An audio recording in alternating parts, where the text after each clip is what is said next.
What are my 3 biggest mistakes as an Amazon seller? That's a question that I get asked pretty often, so in this video I will answer it. So what are my 3 biggest mistakes as an Amazon seller? So hit a thumbs up and subscribe to the channel to learn more.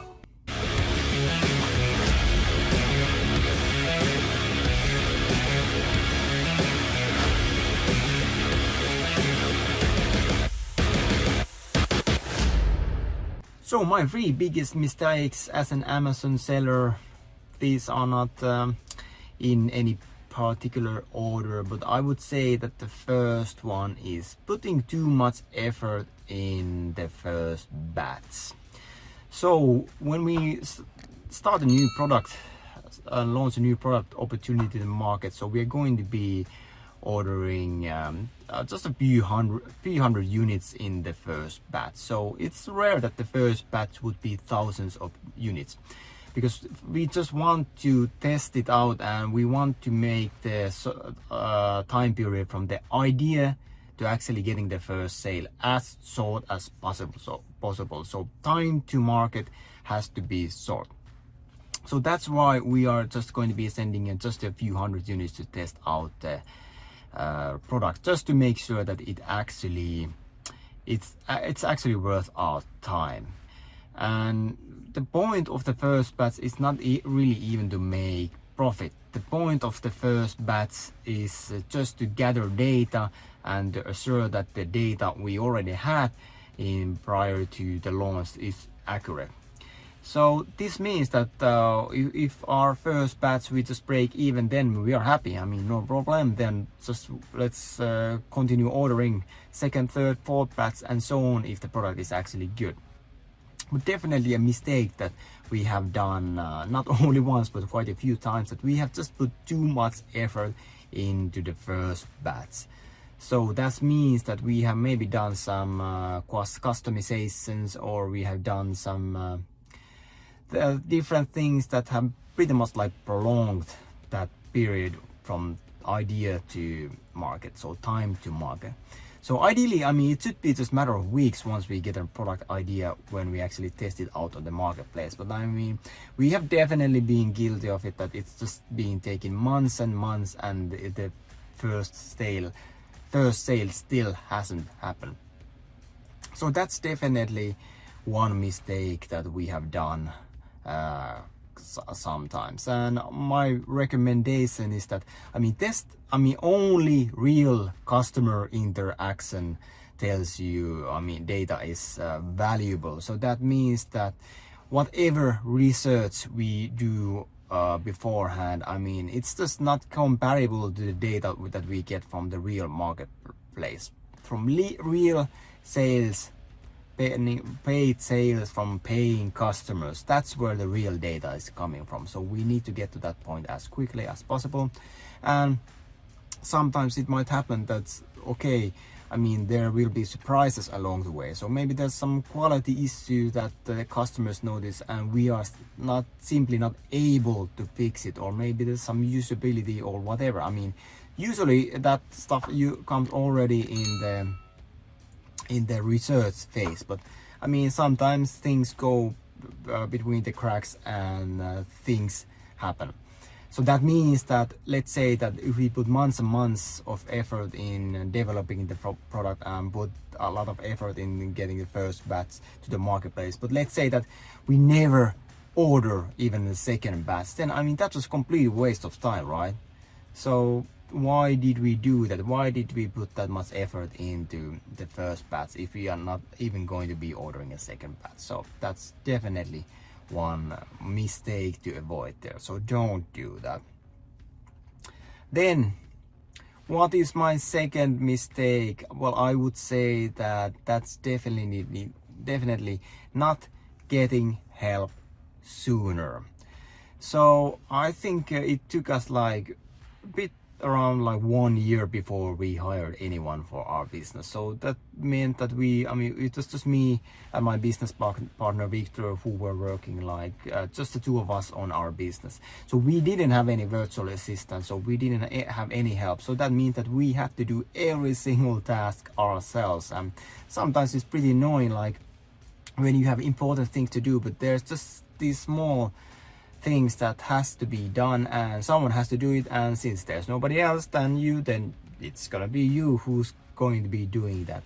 So I mean, if you don't have a VA, then if you don't have an assistant, then that means you are the assistant. So that's mistake that we did. So we should have hired like a virtual assistant a lot sooner than waiting 1 year, because that one person is going to give you 160 hours per month.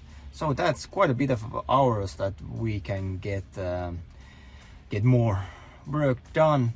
And if we hire like a virtual assistant from the Philippines, then that means that the hourly wage is going to be something like $3 US. So I mean, why should we spend our time as the business owner really doing tasks that are $3 tasks? No, I mean, we should be doing hundreds and hundreds of thousands worth of dollars worth of tasks. But if we don't have anyone else, if we are just working alone, if we don't have any help, then it just means that we are simply going to be doing that stuff ourselves. So that was definitely a lesson. So we need to hire people sooner, and that's a mistake that we did, that we didn't hire help sooner.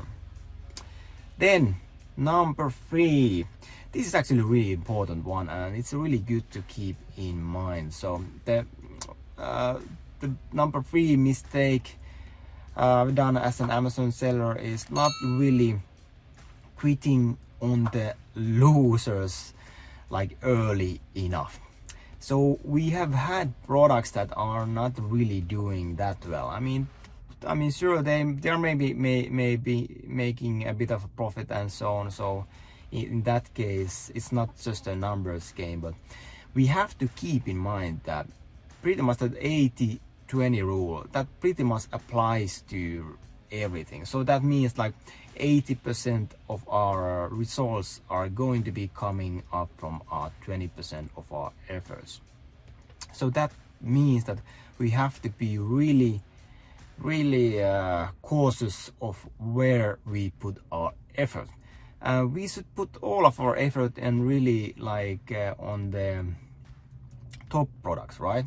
Because that's where our sales are coming from, that's where our revenue are coming from. So if we really put maximum effort on these products, then they are just going to be doing more, better and better. So we are going to be seeing more and more sales. So that's definitely one thing to consider. And if you are still like have other products to worry about, then that's just gonna be time way away from these products that are actually doing much better. So for far too long I have made the mistake of thinking that, oh, okay, maybe it will turn around, maybe it will start doing better. So I was just overly optimistic for far too long regarding these products. So I should have quit earlier. I should have just said to myself that it's just not worth the effort. It doesn't look like it's gonna turn around. So just sell out the stock and move on to the next product. And that's actually something we already did with our first product. So once we got it to the marketplace and we even got to number 1 for the keyword, we were wondering that what's the problem? Why are the sales still so slow? Pretty much the situation was that the other competitors on the page, they didn't have that much sales either. So we pretty much made a mistake on the search term and thinking that it's a good product opportunity. But what we tried was that we did build like different kinds of funnels for a different kind of marketing campaigns. So we did pretty much everything we could in order to get more sales for it. And sure, we did see like a sales spike here and there, but in the end it was just complete waste of time. So we should have quit earlier. We should have decided that this product is not worth our time and we need to move on. We need to let go.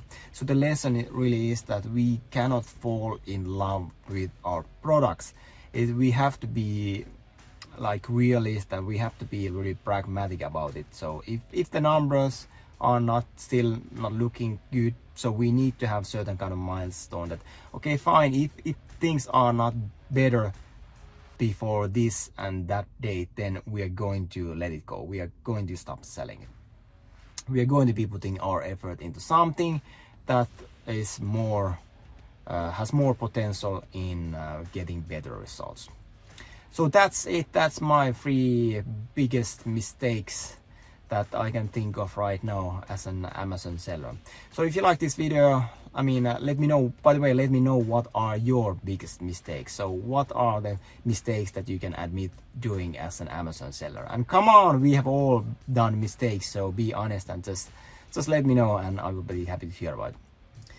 So hit the thumbs up and subscribe to the channel if you like this video, and if you would like to join our community of Amazon sellers, then we actually have this group where we discuss different things. So just leave a comment saying group and my team will reach out to you and will add you to the group. So see you there.